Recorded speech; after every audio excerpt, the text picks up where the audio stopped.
বিধানসভা নির্বাচনের আগে বড়সড় ভাঙন শাসক শিবিরে ধূপগুড়ি বিধানসভার বিজেপি প্রার্থী নরেশ রায়ের হাত ধরে নলডোবা এলাকায় ৭০টি পরিবারে প্রায় ১৫০ জন সদস্য তৃণমূল ছেড়ে বিজেপিতে যোগ দিলেন।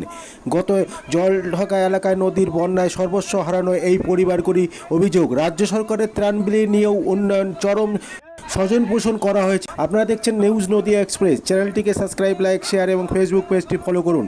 আর দেখুন নিউজ নদিয়া এক্সপ্রেস।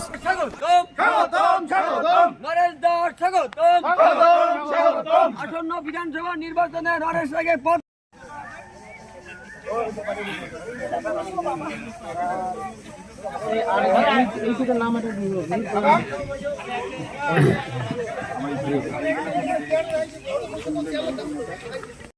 সভাপতি সম্মানীয় দীনেশ মন্ডল মহাশয়, শক্তি কেন্দ্র প্রমুখ সুভাষ রায় মহাশয় এই এবং অঞ্চল প্রমুখ হচ্ছে অলমেশ রায়, তৎসঙ্গে এই মন্ডল সভাপতি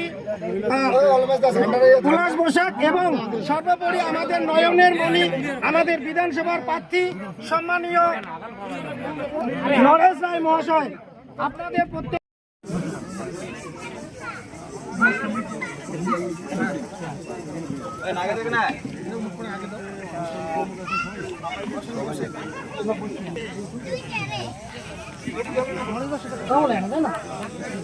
করার জন্য বন্দে মাতরম, বন্দে মাতরম, বন্দে মাতরম, বন্দে মাতরম। বিজেপি জিন্দাবাদ, জিন্দাবাদ, জিন্দাবাদ। বিজেপি জিন্দাবাদ, জিন্দাবাদ, জিন্দাবাদ। নরেশ রায়কে পদ্ম ফুল চিহ্নে ভোট দিন, ভোট দিন। প্রাক্তন সেনাজওয়ান নরেশ রায়কে পদ্ম ফুল চিহ্নে ভোট দিন, ভোট দিন। বিজেপি নরেশ রায়কে পদ্ম ফুল চিহ্নে ভোট দিন, ভোট দিন। ভোট ভোট এবার ভোট, পদ্ম ফুলের সব ভোট, ভোট ভোট এবার ভোট, পদ্ম ফুলের সব ভোট। আজকের যোগদান সভা সফল হলো, আজকের যোগদান সভা সফল হলো।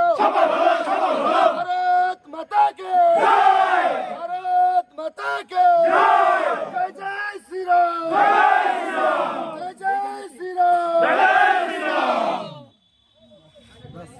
আপনারা সবাই বসেন একটু। পাটোয়ারি এই 1594 বুথ থেকে বলতেছি। আগে কোন দলে ছিলেন? আগে সেটা বলতেছি, আগে আমরা টিএমসি করতাম। এই টিএমসির নেতাদের দুর্নীতির জন্য বাধ্য হলাম আমরা ৭০টা পরিবার আজকে এই দলে যোগ করতে। তৃণমূলে কি সমস্যা ছিল? তৃণমূলের নেতাদের নানা রকমভাবে ওদের পরিকল্পিতভাবে যা তা ঘটনা ঘটাইতেছে।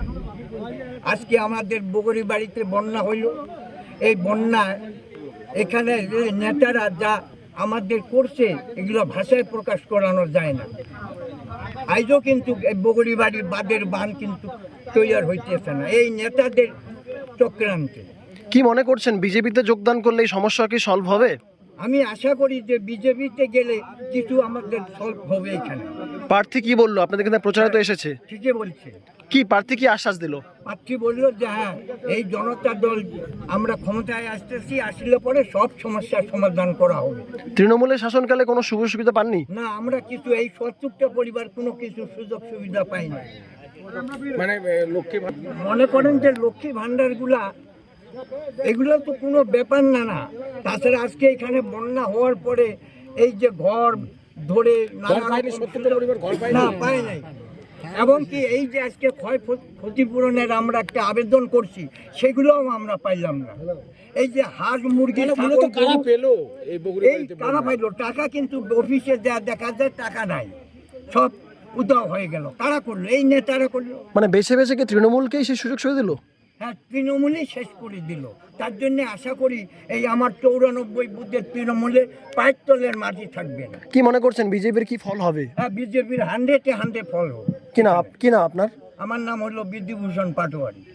কতজন মোট জয়েন করলো এবং কি ইস্যু নিয়ে তারা আজকে জয়েন করলো? তারা তৃণমূলের যে বিভিন্ন রকম দুর্নীতি এবং তৃণমূলের যে অত্যাচার, সেই সমস্ত কিছুকে উপেক্ষা করে আজকে গদায়ারকুটি অঞ্চলের 94 নং বুথে 70টি পরিবার 150টি ভোটার জয়েন করে।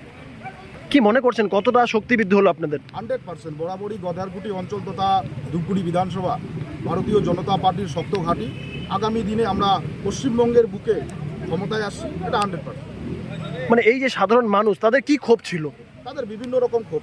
সবচেয়ে বড় কথা হচ্ছে ধূপগুড়ি গ্রামীণ তৃণমূল কংগ্রেসের যে এখানে সভাপতি একজন রয়েছেন কৃষ্ণ রায়, তার বিভিন্ন রকম দুর্নীতি এবং বিভিন্ন রকমভাবে এখানকার মানুষকে অত্যাচারিত, বিভিন্নভাবে বঞ্চিত করে যে কার্যক্রম তিনি চালিয়েছেন, তাই সমস্ত কিছুকে, ওদের দুর্নীতিকে উপেক্ষা করে আজকে ভারতীয় জনতা পার্টিতে এখানকার 70টি পরিবার জয়েনিং করবে। কি ফলাফল হতে পারে, কি মনে করছেন?